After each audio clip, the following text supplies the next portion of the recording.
Bienvenue sur Africa 24 dans cette nouvelle édition du Morning News. Voici les titres de l'actualité. La prise de pouvoir du mouvement patriotique pour la sauvegarde et la restauration au Burkina Faso. Après le coup d'état militaire qui a renversé le président Roch-Marc Christian Kaboré, le MPSR a annoncé une série de mesures, parmi elles la dissolution du gouvernement et de l'Assemblée nationale. L'appel au boycott des prochaines élections législatives en Tunisie, un appel lancé par l'ancien dirigeant du parti courant démocrate, Mohamed Abou, qui considère ce scrutin comme illégitime.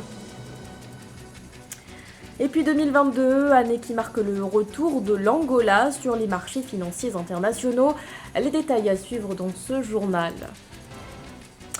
MPSR pour Mouvement Patriotique pour la sauvegarde et la restauration, c'est désormais lui qui est aux commandes du Burkina Faso après le coup d'état militaire. À la tête de cette formation regroupant toutes les composantes des forces de défense et de sécurité, le lieutenant-colonel Paul-Henri Sandaogo Damiba, un ancien de l'école de guerre de Paris. Plus de précisions avec Victoria Sedji. Envisage le MPSR, Mouvement patriotique pour la sauvegarde et la restauration, qui regroupe toutes les composantes des forces de défense et de sécurité du Burkina Faso. Il a désormais pris le pouvoir et va diriger le pays jusqu'à une date pour l'instant incertaine. Lundi 24 janvier à 17h30, l'un de ses membres rompt plusieurs heures de suspense et de confusion, puis annonce la destitution du président burkinabé Roch-Marc Christian Kaboré après seulement 6 ans d'exercice du pouvoir. Aussitôt présentés, les putschistes ont annoncé dans la foulée des mesures drastiques. La déclaration est signée par le nouvel homme fort du pays, le lieutenant-colonel Paul-Henri Sandaogo Damiba. La constitution est suspendue. 2. Le gouvernement est dissous. 3. L'Assemblée nationale est dissoute. 4. Les frontières terrestres et aériennes sont fermées pour compter du 24 janvier 2022 à 0 heure, et ce, jusqu'à nouvel ordre. Le MPSR s'engage à proposer, dans un délai raisonnable, après consultation des forces vives de la nation, un calendrier de retour à un ordre constitutionnel accepté de tous. De nombreux Burkinabés ont célébré dans les rues de la capitale Ouagadougou ce coup d'État. La communauté internationale a plus tard dénoncé un coup de force.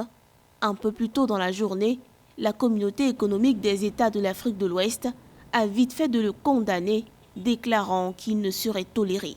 Si la population crie victoire aujourd'hui, c'est au pied du mur qu'on verra vraiment si ces mutins sont capables d'amorcer le changement tant souhaité par les Burkinabés. Alors c'est un grand défi qui s'ouvre à eux, parce que fondamentalement aujourd'hui, lorsqu'on constate que le Burkina Faso a plus d'1,4 million déplacés internes et qui perd au jour des portions de son territoire, il va sans dire que les défis sont énormes. Le président Christian Kaboré ainsi que d'autres personnes qui avaient été arrêtées avec lui sont tenus en lieu sûr et se portent bien, d'après ce qu'ont fait savoir les putschistes, dans une lettre manuscrite qu'il aurait signée lui-même et qui a été partagée par des médias tard dans la nuit du lundi.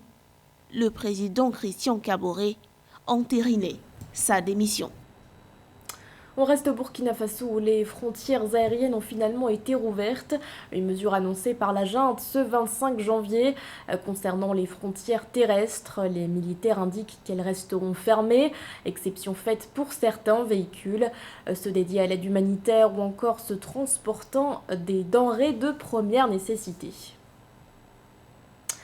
Chassé du pouvoir, l'ancien président du Burkina Faso a lancé ce 24 janvier un appel au dialogue sur les réseaux sociaux et en vue de préserver l'intérêt de la nation. Arrivé à la tête du pays en 2015, puis réélu en 2020, l'ancien chef de l'État était de plus en plus contesté par la population. En cause, son incapacité à trouver des solutions face aux attaques terroristes qui se sont multipliées ces dernières années. L'analyse d'Ameneji. Le président de la République du Burkina Faso, Roch-Marc Christian Kaboré, est finalement déchu. Victime d'un putsch annoncé au matin du lundi 24 janvier 2022, la nouvelle de son arrestation est désormais confirmée. Élu en décembre 2015, il avait brigué un second mandat fin 2020. Le pays se remettait du départ de l'ancien président Blaise Compaoré, renversé par un soulèvement populaire fin 2014 pour avoir voulu modifier la constitution. Malheureusement, au point de vue de la réconciliation nationale et même sur le plan sécuritaire, son mandat a été un échec. Depuis son accession au pouvoir, une purge avait été lancée contre les anciens soutiens à l'ex-président Blaise Compaoré. Et c'est ce qui lui a coûté ses différences au plan sécuritaire dans son pays. Et cela a plombé tous les efforts de réconciliation nationale avec les caciques de l'ancien régime en tant que tel. Donc le président Kaboré restait très affaibli au plan politique car sa base électorale s'est effritée avec le départ de l'ancien premier ministre. Crise alimentaire et surtout sécuritaire. Roch Marc Christian Kaboré a pris les rênes du Burkina Faso, promettant d'en finir avec l'instabilité et les attaques djihadistes naissantes. Sous son régime, ces attaques se sont multipliées, plus violentes les unes que les autres, entraînant de lourdes conséquences socio-économiques. Selon le Conseil national de secours d'urgence, le terrorisme a entraîné 1 579 976 de déplacés internes au 31 décembre 2021. Donc le Burkina Faso a connu une avancée économique notable sous le mandat du président Kaboré en tant que tel. Mais hélas, comme il le dit, des efforts économiques financiers ont été affectés à des questions d'équipement militaire. Et à la fin de son mandat, il demeure encore un président incompris. Malgré les quelques résultats positifs obtenus et félicités, notamment une croissance de 2% malgré la Covid-19 dont il s'en vantait début 2022, le président Christian Kaboré fera face à plusieurs hostilités, notamment des mutineries. La plus décisive intervenue dimanche 23 janvier. Les militaires réclamaient le départ des chefs de l'armée et des moyens adaptés pour en finir avec la menace terroriste. Début janvier, 10 militaires avaient déjà été arrêtés pour tentative de coup d'État. L'actualité, c'est aussi le décès de 2 soldats sénégalais survenus ce lundi 24 janvier en Gambie. Une information dévoilée par la direction de l'information et des relations publiques des armées sénégalaises qui précise qu'il s'agit d'un sous-officier et d'un militaire du rang. Tous deux faisaient partie de la mission de la CEDEAO en Gambie. Toujours selon la même source, ces 2 militaires ont été victimes d'une attaque alors qu'ils menaient une action de sécurisation avec leur patrouille. À l'origine de cette offensive, selon la DIRPA, des hommes armés supposés appartenir au mouvement des forces démocratiques de Casamance. En Tunisie, la date des prochaines législatives ne fait pas l'unanimité au sein de la classe politique. Alors que ce futur scrutin est prévu pour le 17 décembre 2022, l'ancien ministre chargé de la fonction publique, Mohamed Abou, a appelé à le boycotter. Pour lui, ces élections sont illégitimes. Les détails avec Mildred Diamou. En Tunisie, les élections législatives sont prévues pour le 17 décembre 2022 selon le calendrier publié par le président de la République, Kais Saied. Au cours d'une interview accordée le 21 janvier 2022, Mohamed Abou, ancien dirigeant du Parti courant démocrate et ancien ministre de la fonction publique, a appelé à boycotter ces élections. L'ancien dirigeant du Parti courant des démocrates et ancien ministre de la fonction publique, en réalité est un personnage atypique qui ne représente que lui-même. Il veut, après avoir effectué un rapprochement avec le président Kais Saied, mais visiblement il a été éconduit et par déception, il règle ses comptes.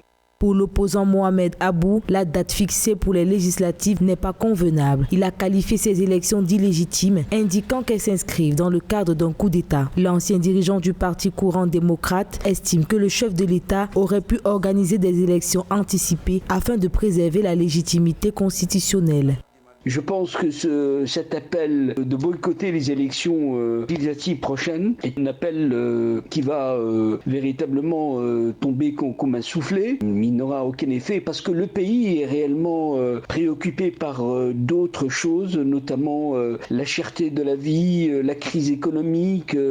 Dans son interview, Mohamed Abou s'est également exprimé contre la suppression par décret présidentiel des privilèges accordés aux membres du Conseil supérieur de la magistrature et a appelé le président Kais Saied à s'attaquer à la corruption, notant que l'opposant tunisien est poursuivi pour infraction électorale. 2022, année notable pour l'Angola, puisqu'elle marque son retour sur les marchés financiers internationaux. C'est ce qu'a indiqué Vera Daves de Sousa, la ministre des Finances. Parallèlement, la privatisation partielle de la compagnie pétrolière Sonangol pourrait prendre encore 2 ans. Les explications de Solène Duplessis. L'Angola, de retour sur les marchés financiers internationaux en 2022. En 2019, le pays avait émis des obligations pour lui permettre de financer des réformes ambitieuses, mais une série de dégradations ont entraîné une chute de sa note souveraine, passant dans la catégorie risque substantiel. Une note de crédit que l'Angola s'efforce d'améliorer afin de réduire les coûts d'emprunt et d'élargir sa base de créanciers. Nous y consacrons tous nos efforts. Nous faisons de notre mieux pour que les réformes structurelles que nous devons mettre en œuvre et nous espérons que l'agence de notation reflète à travers les taux les résultats de cet effort. Parallèlement, le projet de privatisation partielle de la compagnie pétrolière nationale Sonangol a de nouveau été retardé. Le lancement de sa privatisation était prévu pour 2022, mais la restructuration, le recouvrement des actifs et le travail d'enregistrement de la compagnie n'ont toujours pas été achevés, selon la ministre des Finances. Sonangol a beaucoup d'actifs et un processus est en cours pour le recouvrement des actifs. Le bilan de Sonangol devrait refléter de manière très transparente les actifs qu'elle possède. Aujourd'hui, ce n'est pas le cas. Notons que l'Angola a achevé avec succès son programme triennal de 4,5 milliards de dollars avec le FMI en 2021. Par ailleurs, la ministre des Finances, Vera Daves de Sousa, a indiqué que l'audit préalable à l'introduction en bourse de Sonangol pourrait commencer cette année. Au Rwanda, le gouvernement a pris les mesures nécessaires pour répondre à la problématique des postes vacants au sein du système éducatif. Près de 10 000 enseignants et directeurs d'écoles primaires et secondaires ont ainsi été déployés à travers le pays. Un autre recrutement de plus de 1000 enseignants du secondaire est également prévu. Marie-Raphaël Antolo. Pour répondre à la forte demande nationale en enseignants, les autorités rwandaises ont procédé au déploiement de 9 985 enseignants et directeurs d'écoles primaires et secondaires. Le chef du département de la gestion et du développement des enseignements au Conseil de l'éducation de base du Rwanda a par ailleurs indiqué que malgré ces déploiements, des postes sont toujours vacants dans plusieurs districts du pays.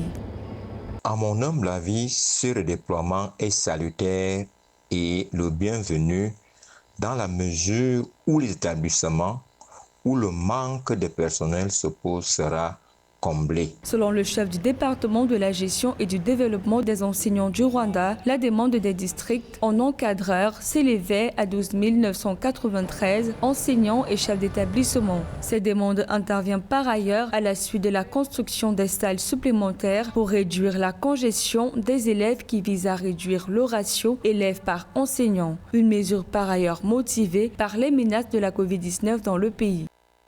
Les manquements à combler par cette mesure sont de plusieurs ordres. Le taux de couverture total des horaires de cours réglementaires et des programmes sera réglé. Le déficit en enseignants dans les zones reculées et où le déficit se fait sentir seront ravitaillés. D'après les autorités, ce déploiement permettra de résoudre de manière significative l'écart existant dans les différents établissements du pays. La source indique par ailleurs que notre déploiement de 1687 enseignants du secondaire est actuellement en cours dans le pays.